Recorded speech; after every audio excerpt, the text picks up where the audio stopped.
Halo, assalamualaikum warahmatullahi wabarakatuh. Kembali lagi nih kita bahas kartu grafis alias VGA. Dan ini masuk golongan kere hore pakai banget. Ya karena harganya di bawah Rp500.000. Nah lo, penasaran nggak kemampuan gaming VGA murah satu ini? Lanjut kalian simak videonya ya. Jangan lupa bantu channel saya biar naik jauh lebih tinggi lagi dari sebelumnya. Dengan cara subscribe, bunyikan lonceng, dan kalau nggak keberatan tekan tombol thanks. Isi kelasnya.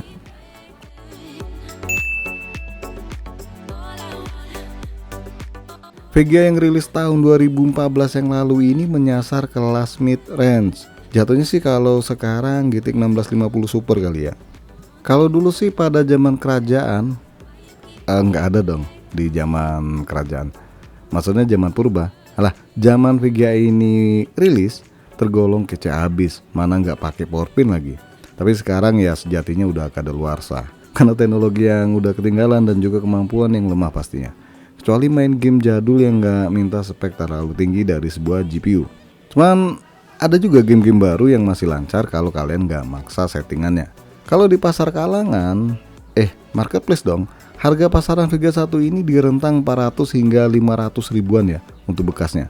Rada mahal sih kalau menurut saya, karena di rentang 500 ribuan sendiri kalian bisa dapat VGA yang lebih kenceng dibandingkan tipe ini. Ya salah satunya sih AMD Radeon RX 460 ya, yang bahkan bisa melibas saudaranya yaitu Nvidia GTX 750 Ti yang notabene lebih kenceng dari Nvidia GTX 750. Dan untuk GTX 750 non Ti ini harga termurah yang saya dapetin di angka Rp450.000. Bicara kemampuan, GTX 750 ini beda tipis sama GTX 650 Ti atau masih di atas dikit AMD Radeon HD 6850. Untuk rekomendasi layar buat gaming adalah 900p, kemudian daya power supply minimal VGA ini adalah 250 watt non-pin power, dan TDP nya hanya 55 watt.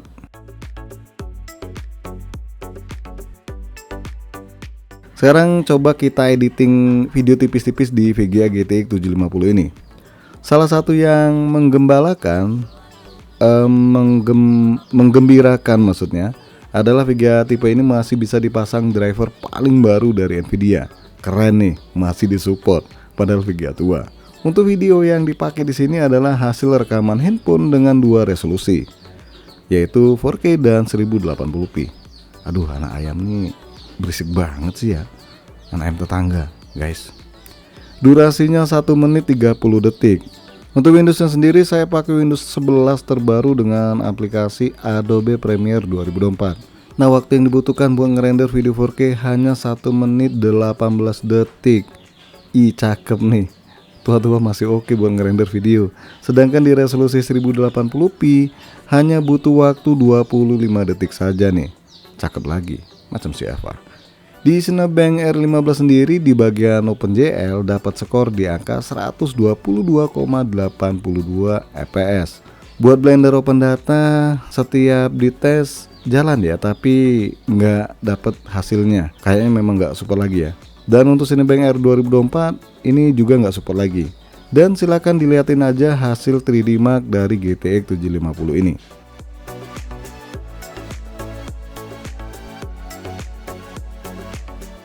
Untuk kemampuan gaming sendiri sih saya nggak maksa di resolusi 1080p atau bahkan 2K.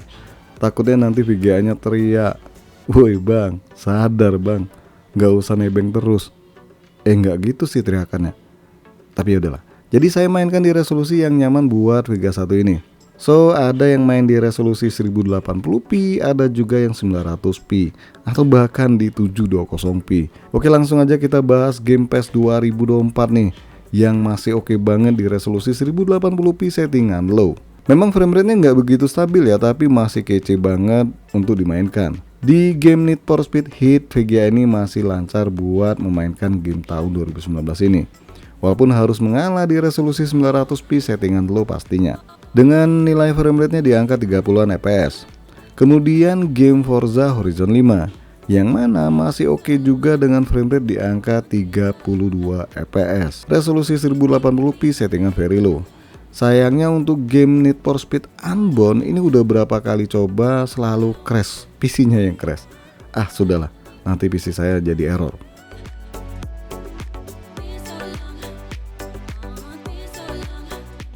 GTA 5, Far Cry 6, Horizon Zero Dawn, Wukong, dan Watch Dogs Legion. Di GTA 5, VGA ini masih dapat framerate cukup tinggi nih, walaupun di settingan high, resolusi 1080p. Tapi inget ya, high-nya sih campur-campur, nggak semuanya dipaksain. Framerate yang didapat masih cakep juga di angka 30 hingga 60 fps. Untuk Far Cry 6, nah ini dia nih. Kalian dapat framerate di angka 27 fps kalau kalian pakai resolusi 1080p FSR on. Tapi kalau di 720p dengan FSR on rata-rata dapat framerate di angka 44 fps. Lanjut game Horizon Zero Dawn yang nyaman dimainkan di resolusi rendahan. Rendah maksudnya. Di 720p settingan low, framerate yang didapat di angka 33 fps. Kemudian game Wukong alias Sun Gokong, wow keren nih, masih running di Vega zaman purba. Tapi ya wajib main di resolusi 720p ya, settingan low FSR on, dan super resolusinya di angka 50. Hasilnya dapat framerate di angka 28 fps. Ini sambil ngerekord layar ya, kalau enggak mungkin bisa lebih ya. Cuma mungkin aja ada yang salah setting. Kalau sekiranya ada yang salah setting, monggo di komen. Begitupun juga game Watch Dogs Legion yang harus puas dengan framerate di angka 29 fps, resolusi 720p settingan low. Gimana nih? Masih tanggung nggak VGA 21 ini? Bahkan Wukong masih running loh.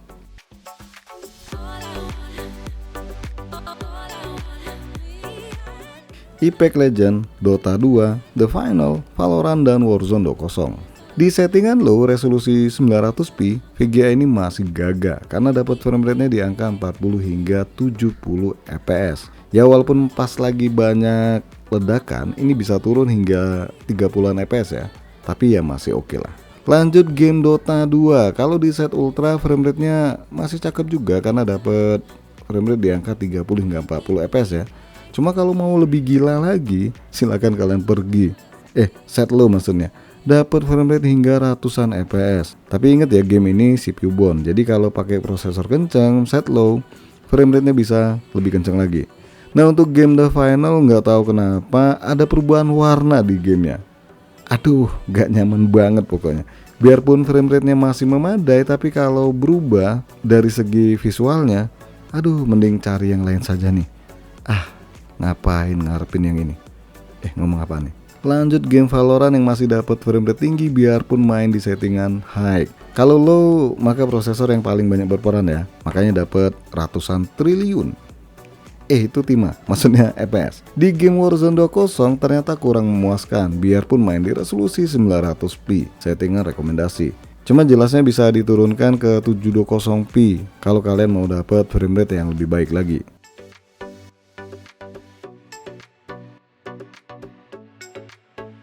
Genshin Impact, Honkai, Wuthering Waves, dan Resident Evil 4 Remake. Banyak yang bilang Genshin ini enteng, tapi sejatinya kalau kalian main settingan rata kanan resolusi 1080p, VGA ini bisa menangis. Emang bisa nangis bos?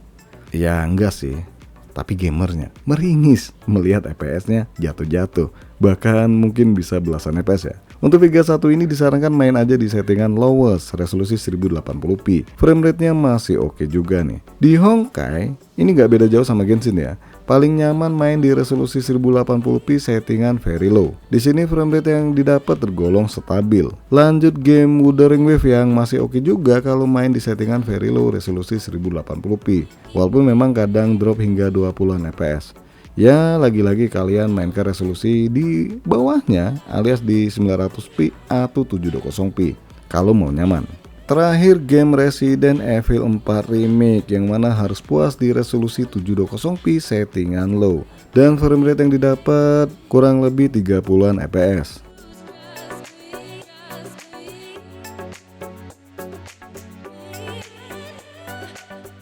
Untuk game lainnya macam Massive Valhalla, God of War, The Last of Us, dan Guardian Galaxy ini nggak bisa running lagi ya, karena butuh DirectX 12 dengan fitur level 11 ke atas, atau bahkan udah full support DirectX 12. Ingat ya, VGA ini biar kata support DirectX 12, ini fitur levelnya hanya di 11.0. Untuk suhu yang dihasilkan VGA GTX 750 ini tergolong nggak tinggi-tinggi banget, karena masih di bawah 80 derajat Celcius. Tinggi itu bos. Iya sih, tapi masih aman kok buat dihajar bermain game. Sedangkan sedotan daya listrik untuk VGA nya sendiri hanya di kisaran 30-an watt, atau tepatnya 38 watt ya. Wajar, non pin power, jadi nggak boros. So bagi kalian yang lagi ngincer VGA ini, semoga tercerahkan. Tapi jelasnya saya pribadi lebih menganjurkan beli yang lain di rentang harga yang kurang lebih sama. Ya masih ada VGA yang performanya lebih baik nih, dan juga non pin power.